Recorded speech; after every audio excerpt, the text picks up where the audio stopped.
오늘은 부부주일이라고도 부르고 또 청소년 주일이라고도 하고 또 스승의 주일도 되고 그래서 복합적입니다. 그래서 오늘 말씀은 스승과 제자의 대화 가운데 있는 디모데 후서와 그리고 그 부부 문제를 다루고 있는 베드로 전서에서 말씀을 같이 나누려고 합니다. 예로부터 부부 사이가 좋은 걸 가리켜 뭐라고 그러죠? 금슬이 좋다 그러죠.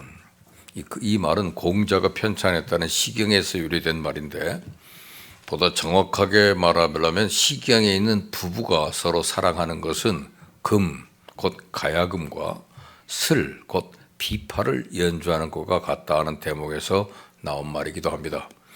그러니까 부부가 사랑하며 살아가는 것을 금과 슬, 두 악기가 서로 다른 하모니를 만들어내는 이중주와 같다고 비유한 것이죠. 멋진 비유입니다. 금슬이 좋다. 노래도 독창보다는 중창이 더 좋고 그 연주도 독주보다는 중주가 더 좋습니다. 소프라노나 테너의 독창도 멋있지만은 오페라 아리아에서처럼 소프라노와 테너가 이중창을 하면 더 멋있습니다. 바이올린이나 첼로 독주도 좋습니다만 이 두 악기가 이중주를 하면 더 좋습니다. 독창이나 독주보다 중창이나 중주의 아름다움은 배가 되기 때문에 그래요. 각자의 소리가 서로 어우러져서 화음을 만들어내고 멋진 조화를 이루어냅니다. 도저히 독창이나 독주가 만들어낼 수 없는 아름다움입니다. 그런데 이런 중창은 부르는 두 사람 모두 독창할 때보다 훨씬 더 즐겁고 더 행복합니다.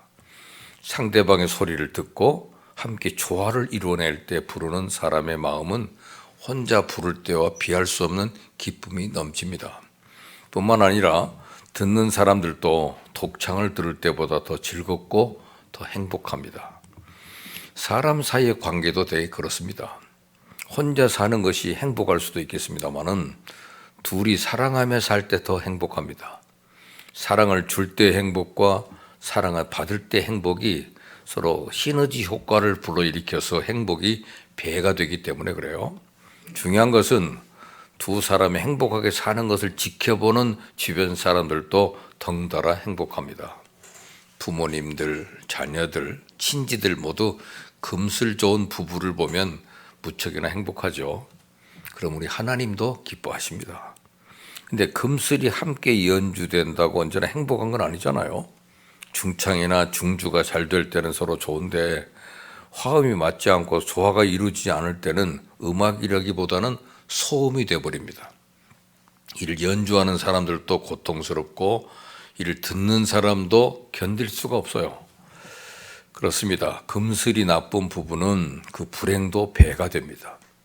부부관계가 나쁠 때 겪는 불행은 혼자 살 때 겪는 불행과 비교할 수 없을 정도로 크고 고통스러워요. 그뿐이 아닙니다. 그들의 나쁜 관계를 지켜보는 주변 사람들도 불행합니다. 양가 부모들이 고통스럽고 자녀들도 고통스럽고 그러니까 하나님께서도 힘이 들어요. 사람들은 대체로 인간관계에서 행복을 느끼며 삽니다. 우리가 아는 대로 부부관계가 좋으면 가정생활이 행복하고 교인들과의 관계가 좋으면 교회생활이 행복하고 직장 동료들과 관계가 좋으면 직장생활이 행복합니다. 마찬가지로 사람들은 역시 사람들과의 관계에서 불행을 느낍니다. 부부관계가 좋지 않으면 가정생활 전체가 불행하고 교인들하고 관계가 나쁘면 교회생활이 불행하고 직장 동료들과의 관계가 나쁘면 직장생활이 불행합니다.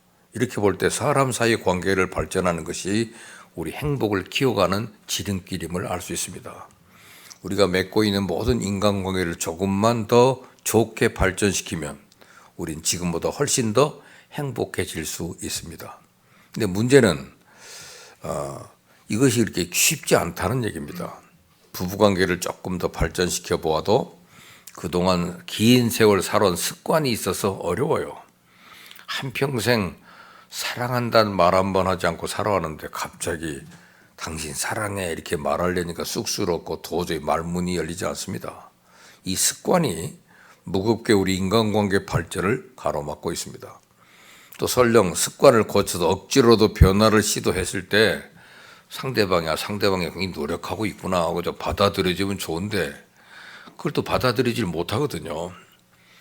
어떤 집은 또 아내가 무슨 강의를 듣고 와가지고 거기서 아마 감동을 많이 받았던 모양이에요. 그래서 작심을 하고 남편한테 과거와는 달리 화장도 좀 예쁘게 하고 남편 퇴근 후에 여보 나 어때? 나 예뻐? 이렇게 말하니까 남편이 그걸 따뜻하게 받아주면 좋은데 당신 오늘 뭐 좀 잘못 먹었어?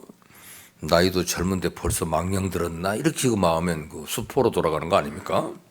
그럼 어떻게 해야 됩니까? 힘든 일이니까 포기해야 될까요? 오늘 본문이 이 문제에 대한 대답을 주고 있습니다. 우리가 사랑의 관계를 발전시키기 위해서 나 혼자 할 수 있는 일이 무엇인지를 말씀해 주는 거죠. 이런 관점에서 본문을 좀 차분하게 살펴보려고 합니다. 먼저 디모데 후서에 있는 말씀, 사도 바울이 그 자기 제자 디모데에게 보낸 두 번째 편지입니다. 꼭 읽지는 않았습니다만 2절에 보면 디모데에게 보내는 편지 가운데 사랑하는 아들 디모데에게 편지하노니 그렇게 편지하고 있어요.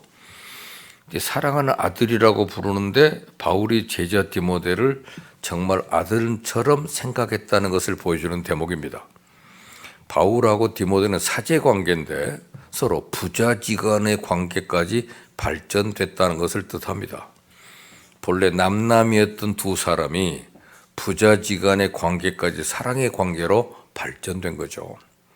오늘 이 본문 말씀은 어떻게 이 두 사람의 관계가 이렇게 발전될 수 있었던가를 보여주잖아요.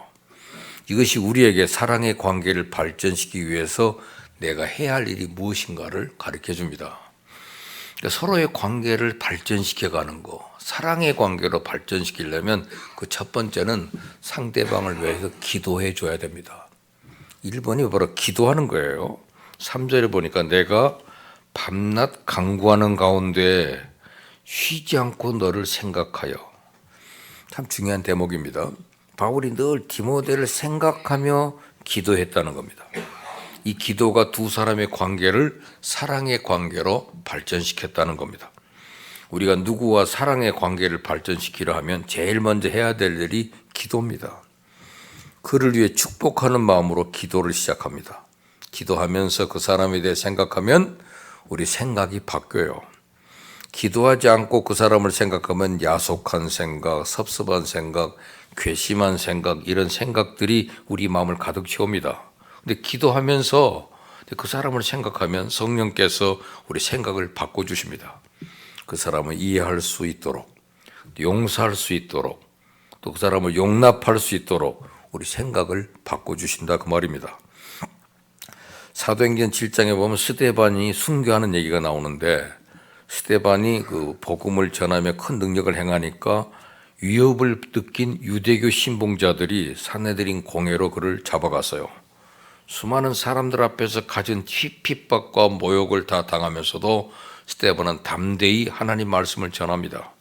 견디다 못한 공회는 스데반을 죽이기로 결정하고 성 밖으로 내치고 돌로 치기 시작했어요. 스데반이 돌에 맞아 죽기 직전에 주여 이 죄를 저들에게 돌리지 마옵소서라고 기도했습니다. 자기를 죽이는 저 원수들을 용서한다는 뜻입니다. 어떻게 이런 일이 가능합니까? 기도입니다. 스데반이 돌에 맞으면서 한 일이 기도예요. 이미 기도 중에 성령이 충만했고 하늘이 열리는 것을 보았습니다. 기도 중에 그 마음이 변했습니다. 사랑으로 충만해졌습니다. 여러분, 주변 사람들이 미웁습니까?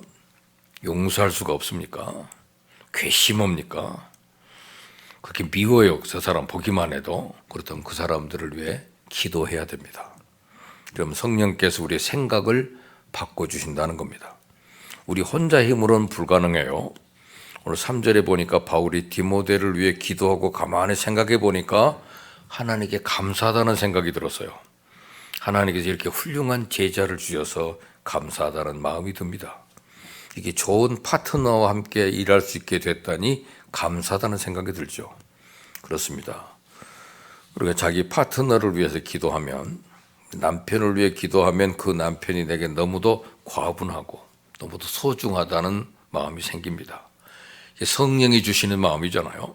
남들은 뭐라고 해도 내게는 너무 소중한 사람이라는 생각이 듭니다.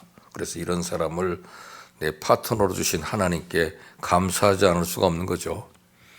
비단 남편뿐이겠습니까?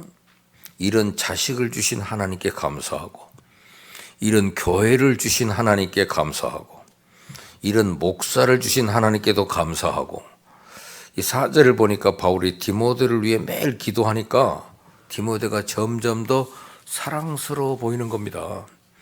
네 눈물을 생각하여 너 보기를 원하면 내 기쁨이 가득하게 하려 함이니, 자꾸 보고 싶고 만나고 싶고 가까이 하고 싶어진다는 겁니다. 기도 안에서 성령께서 우리를 그렇게 변화시키기 때문에 그렇습니다. 여러분, 자식이 미워요? 자식을 놓고 기도하세요. 그래, 기도하다 보면 보고 싶은 생각이 나고, 그런 자식이라도 내게 있어서 감사하다는 생각이 들잖아요. 얼굴이 못생겨서 불평을 했더니 기도하다 보니까 그렇게 사랑스러울 수가 없고, 키가 작아서 불평했더니 그렇게 귀여울 수가 없고, 공부 못해서 불평했지만 성격이 좋아서 멋있어 보이고, 이렇게 기도하면 하나님께서 우리의 생각, 우리 마음을 바꿔줍니다. 사랑의 관계 발전은 우리의 생각과 우리 마음의 변화에서부터 시작이 됩니다. 인간관계를 발전시켜야 될 사람이 있다면 그분을 위해 기도하세요. 진심으로 축복하는 기도를 드리세요. 그리고 사랑의 관계가 발전될 겁니다. 그리고 난 다음에 두 번째는 믿어주는 겁니다. 바울은 디모데를 위한 기도 안에 차분히 디모데를 생각해 봐서요, 디모데 안에 있는 거짓 없는 믿음을 보았습니다. 그리고 가만히 생각해 보니 그 믿음은 오래전에 루스드라에 가서 복음을 전할 때 만났던 디모데 외할머니가 생각납니다. 그의 외할머니 로이스, 그 어머니 유니게에게서 전수받은 것이 이 아이의 믿음이구나 하는 것을 알게 됐어요. 그러면서 바울은 더욱 디모데가 믿음직스럽습니다. 이제 순교를 눈앞에 둔 바울로서는 이 디모데를 자신의 후계자로 세울 생각을 굳히게 됩니다. 내가 돌아가면 이 자리는 디모데한테 맡겨야 되겠다. 믿고 일을 맡기려는 마음이 든 거예요. 바울과 디모데의 관계는 이제 믿어주는 관계로 발전된 겁니다.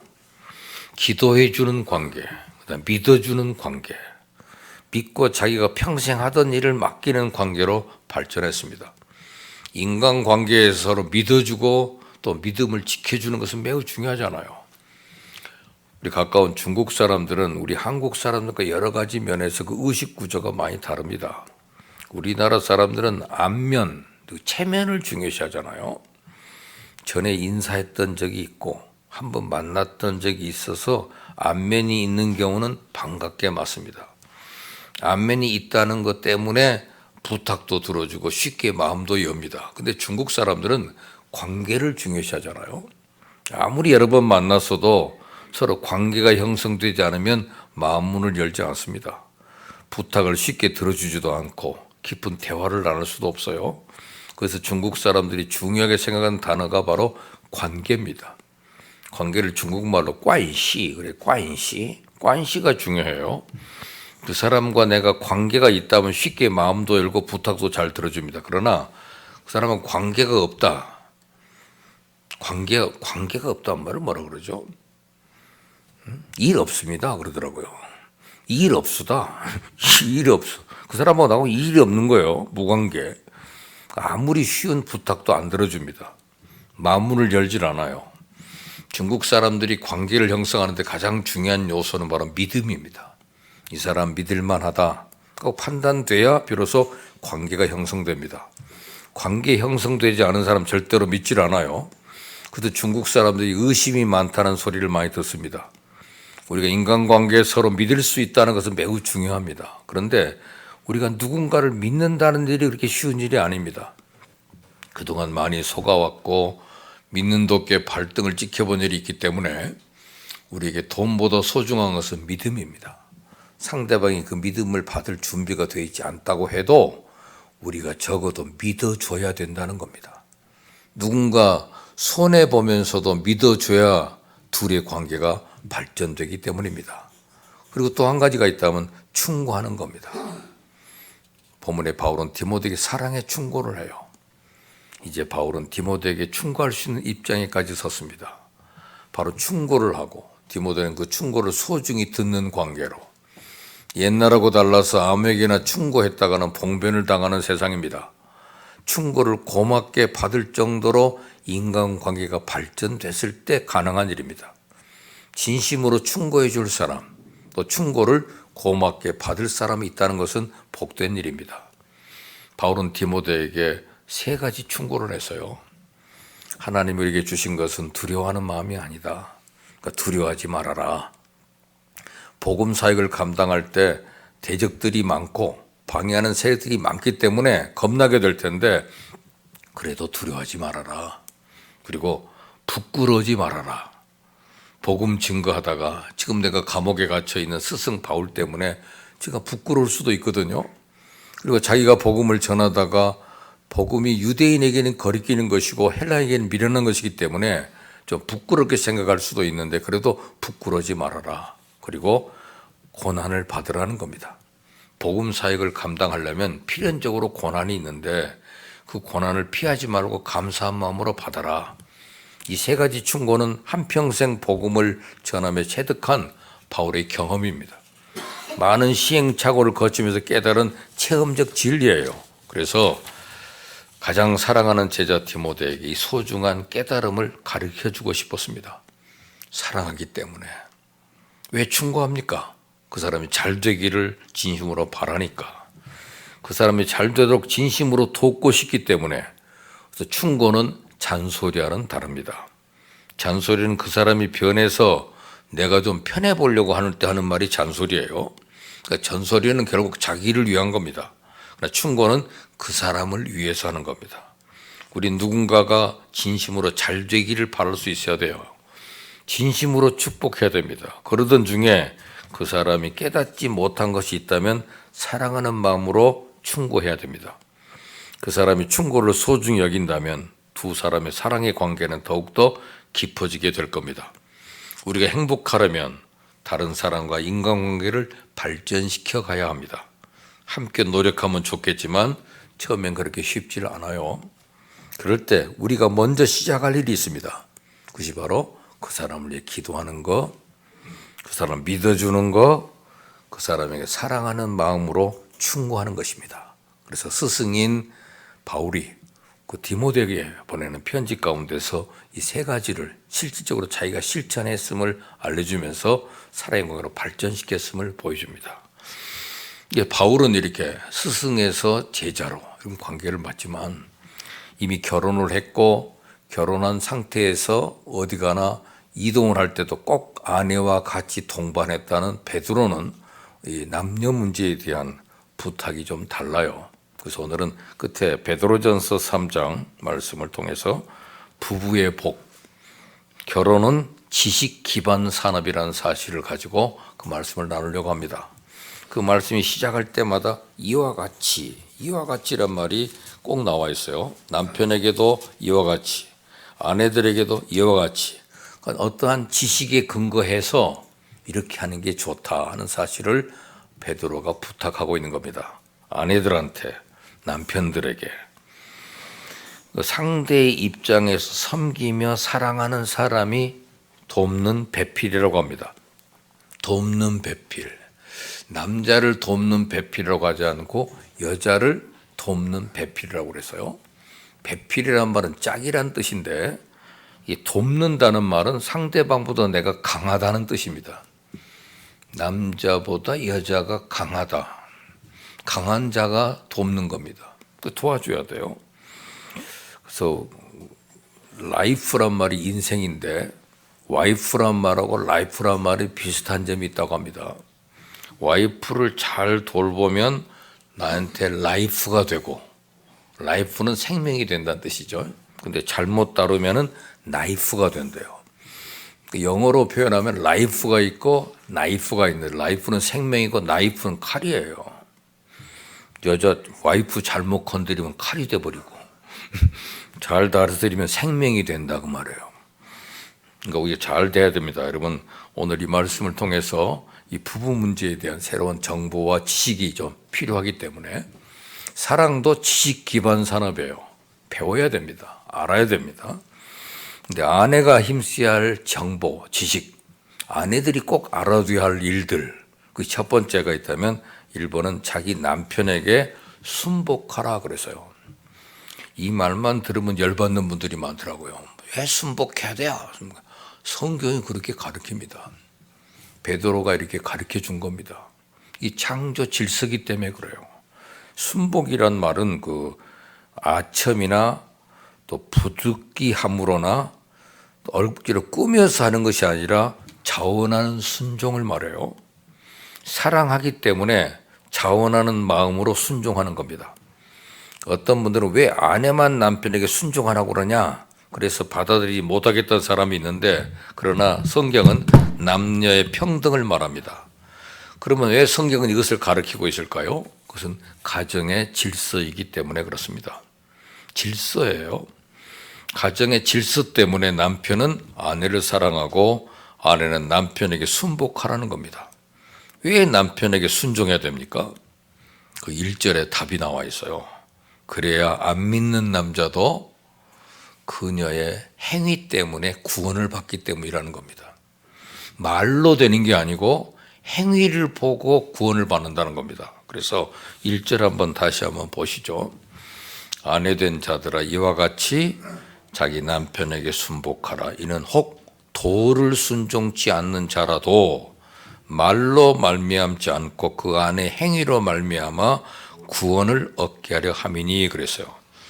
말로 믿는 게 아니에요. 그 안에 행위로 말미암아 구원을 얻게 하려 함이니 그랬어요. 그러니까 불신자의 남편일지라도 그 안에 행위로 구원을 얻도록 하기 위함이다 그 말입니다. 어떻게 순종해야 됩니까? 그랬더니 5절에 전에 하나님께 소망을 두었던 거룩한 부녀들도 이와 같이 자기 남편들에게 순복함으로 자기를 단장했다 그랬습니다. 6절에는 사라가 아브라함을 주라 칭하여 복종한 것 같이, 여기서 말하는 거룩한 부녀들은 성경에 있는 사라나 한나와 같은 여인들을 말합니다. 근데 그 거룩한 부녀들은 소망을 자식이나 남편에게 두지 않고 하나님께 두었다는 사실이 특이한 일입니다. 남편에게 소망을 걸고 자식에게 소망을 걸면 실망을 얻어요. 하나님께 소망을 두고 그래야 실망을 안 하니까요. 사람에게 소망을 두면 기대를 걸다가 결국 실망하게 되잖아요. 자식과 남편을 주신 하나님께 소망을 주면 결코 실망하지 않습니다. 사라는 남편 아브라함을 주라고 칭했다고 그랬어요. 사라도 처음부터 그렇게 순종하는 여자가 아니에요. 성경에 보니까 성깔이 아주 까다롭다고 그랬어요. 성질 있는 여자입니다. 그다음 아기를 낳지 못해서 그종 하갈과 동침까지 시켰던 억척스러운 여성인데, 그 몸종이 임신을 해가지고 자기한테 대들은 것 같이 눈치가 보이니까 당장 쫓아내버린 여자예요. 질투심도 세고 무서운 여자입니다. 근데 하나님의 은혜를 입어 나중에 자식을 낳게 되니까 아브라함을 자기 주인이라고 하면서 섬겼다는 사실이 성경의 가르침입니다. 그 사라가 그 남편에게 이렇게 나의 주라고 말할 정도로, 딸이 될 정도로 순종했던 까닭은 그가 하나님의 은혜를 입은 결과라고 그래요. 그러니까 은혜를 받아야 남편에게도 그렇게 할 수 있다는 사실을 일깨워줍니다. 그래서 자기 남편에게 순복하라. 그것이 첫 번째 아내가 할 일이고, 두 번째는 속사람을 단장하라 그랬습니다. 속사람. 너희 단장은 3절에 머리를 꾸미고 금을 차고 아름다운 옷을 입는 외모로 하지 말고, 외모로 하지 말고 뭐라고 하라는 거예요? 외모의 반대말은 내모예요. 외적인 것을 꾸미는 것보다 내모, 속을 다스리라고 말이잖아요. 속은 뭘로 다스리래요? 보니까 온유와 안정한 심령으로 순복함으로 단장하라, 이렇게 성경이 명령하고 있습니다. 그러니까 속 사람을 단장하라. 겉을 드러내려고 하지 말고. 옛날 고대에서는 남자들은 주로 밖에서 활동하고 여자들은 주로 집에서 생활을 했죠. 그런데 여자들은 집안에서 별로 할 일이 없으니까 얼굴과 몸을 화장하는 데 많은 시간을 소모했습니다. 그렇다고 외모를 무시하라는 말은 아닙니다. 하나님이 우리에게 주신 육체도 외모도 단장해야 되겠죠. 머리를 빗지 않아서 까치집이나 지어가지고 다니고 얼굴도 창백하게 하고 다니고 옷도 지저분하게 입고 다니면 누가 좋아하겠습니까? 적당하게 화장을 하고 옷도 단장하게 입고 머리도 단장하고 살아야 되겠죠. 근데 단장한다고 너무 떡칠을 해서는 안 되겠죠. 10대가 화장을 하면 화장이라고 그래요. 20대가 화장을 하면 치장이고 30대가 화장하면 분장이고 40대가 화장을 하면 가장이래요. 50대가 화장하는 걸 포장이라고 그런답니다. 그러니까 어떤 분이 한 여성도가 60대는 뭐라고 불러요? 그래요. 60대가 화장하면 뭐라고 불러요? 그랬더니 우리가 뭐 잘 알겠어요? 뭐라고 그럽니까? 60대가 화장을 하면 그건 환장한 거랍니다. 환장. 외모의 단장보다 중요한 것은 사실 마음의 단장이잖아요. 결혼해서 살다 보면 육체의 아름다움보다는 마음의 아름다움이 더 중요한 것을 실감합니다. 마음이 아름다워야 됩니다. 유행가 가사에도 그런 게 있더만요. 19 처녀 때는 그렇게 좋았던 여자가 첫 아이 낳더니 고양이로 변해버렸다고 그러더라고요. 그러니까 그때 처녀 때는 그렇게 좋았다는 거죠. 아름다운 마음이 있었기 때문에 그러겠죠. 마음을 단장하라. 본문에는 마음의 숨은 사람을 저희들이 속사람이라고 하는데 그것을 단장하라고 그랬어요. 온유와 안정한 심령으로 다스리라. 속사람을 어떻게 온유와 안정한 심령으로 화장을 합니까? 그러니까 싸우려고 하는 마음을 갖지 않고 대하는 겁니다. 꼭 말할 때 싸우려고 말하는 사람이 있어요. 꼭 건수만 있으면 싸우려고 하듯이 하지 말고 그것이 바로 온유와 안정한 심령으로 대하는 겁니다. 우리가 성령의 지배를 받으면 사람이 온유하고 안정된 삶을 살 수가 있어요. 요즘에는 그 외모를 최장하고 또는 명품 매장에 막 날려들어서 난리더만요. 이번에 코로나 바이러스로 온 세상이 다 두렵고 떠는데도 명품과는 매출이 많이 올랐다고 그러잖아요. 이번에도 그 12일 날 오전 8시 50분 서울 소공동 롯데백화점 앞 샤넬 매장을 찾은 고객들이 백화점 개장 시간 10시 30분 전부터 줄을 서 있다. 아침 8시 30분에서 대기본 54번 받았어요. 프랑스 명품 샤넬의 가격 인상 소식에 주요 백화점 명품관이 이른 아침부터 연일 장사진을 치르고 있었습니다. 오전 9시 반 서울 소공동 롯데백화점 본점 샤넬 매장에서 만난 20대 여성 김모 씨는 어제와 오늘 회사에 연차를 쓰고 오픈런을 하고 있어요. 그래서요. 여러분 오픈런이란 말이 뭔지 아세요? 백화점 매장 앞에서 개장을 기다리다가 문 열리기가 무섭게 매장으로 달려가는 것을 오픈런이라고 한답니다. 이 여인은 갖고 싶었던 코코 핸들 가방 스몰 사이즈 이번에 많이 오른다는 말이 있어서 눈 뜨자마자 택시 타고 달려왔다고 말합니다. 그래서 그 가방 가격도 상당히 비싸더만요. 473만 원으로 오른다고 그래가지고 372만 원짜리 살려고 그렇게 부지런히 왔다는 거예요. 그런 거 들고 댕겨야 뭐가 됩니까? 서열 경쟁에 많은 자원을 사용하지만 1등은 하나밖에 없듯이 상대평가는 변하지 않습니다. 오히려 낭비만을 초래하는 거죠. 성장이 낭비가 되지 않게 하려면 서열을 위한 소비에 대한 수요를 줄여야 된다고 합니다.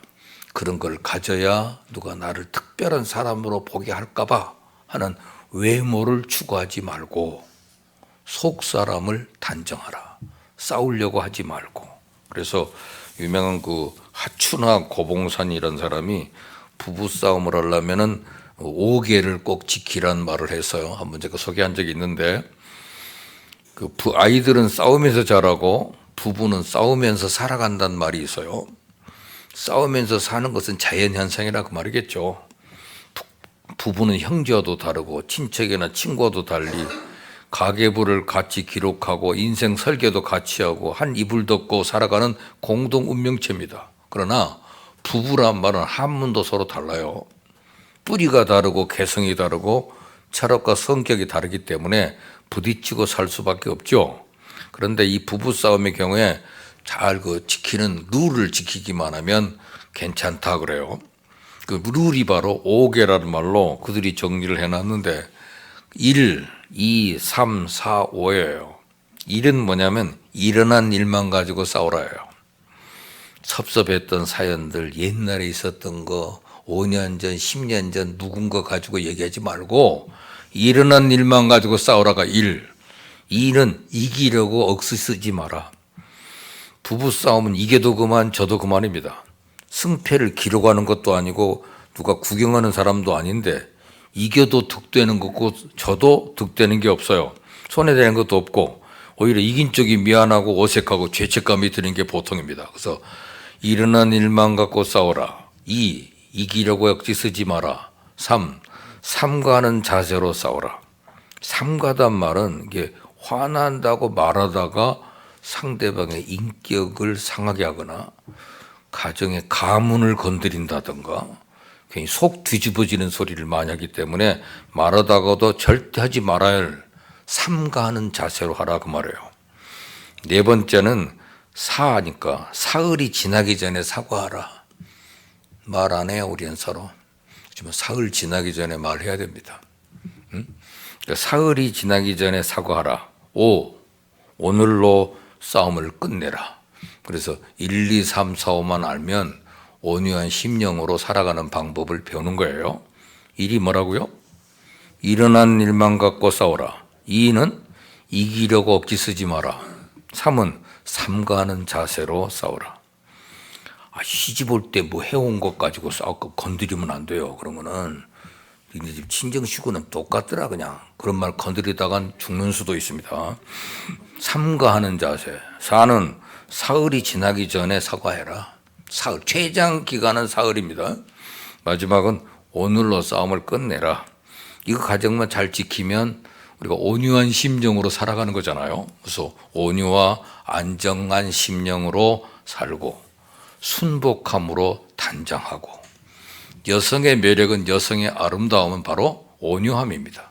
안정된 심령, 싸움 걸려고 하는 마음의 자세가 아니고 이런 삶의 유머를 가지고 살아야 편안하다는 얘기입니다.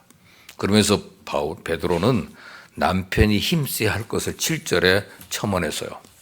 여자에게는 6절을 할애해서 설명했지만 7절 딱 한 절, 남자들에게는 한 절만 얘기했습니다. 남자는 긴 소리를 싫어하거든요. 짧게. 남편은 가장이기 때문에 가정의 모든 문제에 1차적인 책임이 있다. 아내가 잘못하여 문제가 생기든지 자식이 잘못하여 문제가 생기든지 그러면 남편은 1차적인 책임의식을 갖습니다. 그러면서 그는 지식을 따라 아내와 동거하라 그랬어요. 지식이 있어야 아내를 섬길 줄 압니다. 결혼을 했는데 여성이 무엇인지, 여성의 성격이 무엇인지, 여성의 심리 상태가 뭔지 제대로 알지도 못하고 아내가 그런 것을 좋아하는지 싫어하는지 이런 지식이 없으니까 어려운 거죠. 헬라말 가운데 지식이란 말은 지각과 이해력을 얻는 지식도 있지만은 체험을 통해 인격적으로 하는 지식입니다. 여기서 말하는 지식은 바로 경험적으로 아는 지식이에요. 아내를 알아야 사랑할 수 있습니다. 경험을 통해서 아내가 뭘 좋아하는지 아내의 성품과 감정의 미묘함을 알아야 합니다. 평생 살아도 아내의 마음을 다 알기가 참 어려워요. 그래서 아내에 대한 지식이 필요하다고 말이죠. 내가 이해한 아내가 아니라 아내의 마음과 생각을 알아야 그 지식을 따라 아내와 동거하라 그랬어요. 그리고 두 번째 중요한 말은 아내를 귀히 여기라 그랬습니다. 귀히 여기란 말은 사랑하라 그 말이죠. 귀찮게 여기지 말고 귀히 여기라. 왜 귀히 여겨야 되느냐 그랬더니 하나는 더 연약한 그릇이니까 그랬어요. 여인은 약합니다. 신체적으로도 정서적으로도 모든 것이 약하고 유혹에도 약합니다. 그러니까 힘든 일은 남자가 하는 게 좋습니다. 요즘은 애들을 안고 다니는 것도 전부 남자들이더라고요. 요새 자연스럽게 받아들이지만 참 옛날에는 여성들이 전부 모든 걸 다 했죠. 머리에 짐을 이고 아이를 등에 업고 양손에 물건을 싣고 걷는 게 옛날에는 여자들이었어요. 그때 남편은 도포자루 휘날리며 점잖게 걷고, 근데 지금은 정반대가 됐어요. 그럼 저 연약한 그릇이니까 돌봐야 된다 하는 것이고, 또 하나는 생명의 은혜를 유업으로 함께 얻을 자이기 때문에 아내와 생명의 유업을 함께 얻는다고 그랬어요. 영생을 얻는다 그 말입니다. 천국을 같이 누릴 존재라 그 말입니다. 하나님은 우리의 가족이 당신의 남편이다 구원받기를 원하죠. 그래서 그들이 생명의 은혜를 유업으로 얻을 수 있으니까. 그다음 맨 마지막 가장 중요한 이유는 기도가 막히지 않기 위해서입니다. 부부싸움 하면요, 그 기도를 하나님이 안 들어요. 특별히 여성들의 기도보다 더 중요해서 남자들의 기도가 안 됩니다. 기도가 막히니까. 남편에게 불순종하면 기도가 막히지만 남편도 아내를 귀히 여기지 않으면 하나님이 기도가 막힌다고 성경에 유일하게 기록되어 있는 말씀입니다. 기도가 막힌다는 말은 우리가 숨 쉬는 사람이 기도가 막히면 죽어요. 근데 여기서 말하는 기도라는 것은 은혜의 통로가 막힌다 그 말입니다. 여러분, 사랑한다는 건 정말 어렵습니다. 더구나 부부간의 사랑은 서로의 노력 없이는 불가능합니다. 행복한 가정은 저절로 만들어지는 것이 아닙니다. 진리의 말씀 붙들고 기도하며 순종하여 나갈 때 이루어집니다. 부부관계는 언약관계입니다. 혈연관계는 서로 노력하지 않아도 사랑할 수가 있어요. 그러나 언약관계는 노력하지 않으면 안 됩니다. 노력하지 않으면 사랑이 계속되기 어려워요. 하나님은 당신의 가정이 행복하길 원합니다. 행복한 가정이 되기 위해서는 아내는 남편에게 순복하고 속 사람을 온유와 안정된 심령으로 순복함으로 단장하고 남편은 아내를 귀하게 여기고 사랑해야 합니다. 우리가 이렇게 살아가면 필경 자녀들이 이렇게 말할 거예요. 난 우리 아버지 같은 남자를 만나 결혼할 거야. 아들은 난 우리 어머니와 같은 여자를 만나 결혼할 거야. 내 자녀들이 그렇게 말할 수 있다면, 그리고 어린 내 자녀들이 천국은 어떤 곳이냐 하고 물어봤을 때 우리의 가정과 같은 곳이라고 말할 수 있다면 이 가정은 정말 행복한 가정입니다. 기도합시다. 하나님 아버지, 5월 가정의 달을 맞았습니다. 우리 가정을 지금 점검해 주시고 우리가 필요한 지식과 정보를 잘 배워서 가정을 잘 서로 섬기게 하여 주셔서 우리 가정이 행복한 가정, 천국의 모델이 되는 그런 복된 가정이 되게 하여 주옵소서. 이 시간에 아버지 하나님, 은혜의 하나님, 가슴에 손을 얹고 기도합니다. 예수님을 통하여 이미 아버지께서 혼자 일하시고 우리의 죄를 청산하시고 우리 병도 청산하셨으며 수고 무은 짐도 청산해버린 것을 감사드립니다. 아버지 하나님께 예수 이름으로 간구하오니 이미 은혜로 해결된 것 아버지께 부탁합니다.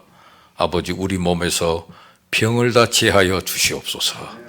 병을 다 멸하여 주시옵소서. 병의 뿌리를 뽑아버려 주시옵소서.